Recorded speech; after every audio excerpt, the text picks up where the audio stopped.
ان معلومات سے یہ تاثر ملتا ہے کہ پہلے ہڈیوں کا ڈھانچہ بنتا ہے اور پھر ان پر گوشت چڑھا دیا جاتا ہے۔ ڈاکٹر بکائی کے مطابق یہ بات بالکل بھی درست نہیں ہے، کیونکہ عضلات اور ہڈیوں کی ابتدائی نرم و ملائم ساخت ایک ہی وقت میں سومائٹ سے بننا شروع کرتی ہے۔ 8ویں ہفتے کے اختتام تک پختگی کے چند پوائنٹس کام کرنا شروع کر دیتے ہیں، تاہم جنین اس سے پہلے ہی اپنی عضلاتی حرکت کے قابل ہو جاتا ہے۔ ڈاکٹر ٹی ڈبلیو سیڈلر نے اپنے ذاتی خط میں لکھا ہے، جو علم تشریح الاعضاء برائے جنین کے ایسوسیٹ پروفیسر ہیں اور جو لینگمینز میڈیکل ایمبریولوجی کے منصف ہیں، وہ کہتے ہیں استقرار حمل کے 8 ہفتے بعد پسلیاں نازک حالت میں موجود ہوتی ہیں، لیکن وہ پختہ ہڈیوں کی صورت میں نہیں ہوتی۔ اسی طرح عضلات موجود ہوتے ہیں پر پختگی کا آغاز بعد میں ہوتا ہے۔ 8ویں ہفتے میں عضلات کسی قدر حرکت کے قابل ہوتے ہیں۔ سو 2 گواہیوں کا حل جاننا اچھی بات ہے۔ آئیے جائزہ لیتے ہیں کہ ڈاکٹر کیتھ مور اپنی کتاب ڈیولپنگ وومن میں ہڈیوں اور عضلات کے ارتقائی مراحل کے لیے کیا کہتے ہیں۔ اس کتاب کے باب نمبر 15 اور 17 سے حاصل کردہ معلومات کچھ یوں ہیں۔ ہڈیوں کا نظام حیاتیات سے بنتا ہے، جبکہ اعضاء کے عضلات تخلیق کے ابتدائی مرحلے سے بننا شروع ہوتے ہیں، جو کہ اسی جسمانی حیاتیات سے ماخوذ ہوتے ہیں۔ آئیے اس چیز کو سلائیڈ پر دیکھیں۔ اسے واضح طور پر دیکھنا تو مشکل ہے، مگر ابتدائی حالت میں موجود ہے۔ تو دیکھیے ہڈی کی ابتدائی نرم ساخت کچھ عضلات کے ساتھ۔ یہاں ایک اور ہڈی دکھائی دے رہی ہے۔ ہڈیاں اپنی اپنی حیت اختیار کرتی جا رہی ہیں، لیکن ابھی ان کی ملائمت کا آغاز ہے، اس لیے انہیں ہڈیاں نہیں کہا جا سکتا۔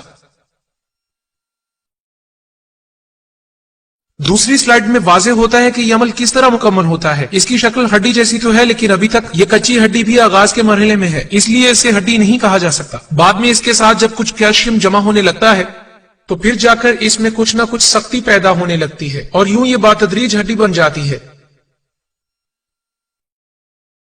جب ہڈی کا گودا بنتا ہے، معذرت چاہتا ہوں، پہلے میں اس کی ابتدائی حالت بیان کرنا چاہوں گا۔ جس دم ہڈیوں کا گودا بنتا ہے تو ایک معمولی سے جھٹکے سے ہر ایک عضو میں عضلات بننے لگتے ہیں۔ اس عمل کے نتیجے میں عضلات ایک الگ شکل اختیار کرتے ہیں۔ دوسرے لفظوں میں اعضاء پر پائے جانے والے عضلات آہستہ آہستہ بننے والی ہڈیوں کے گرد ایک ہی وقت میں بنتے ہیں۔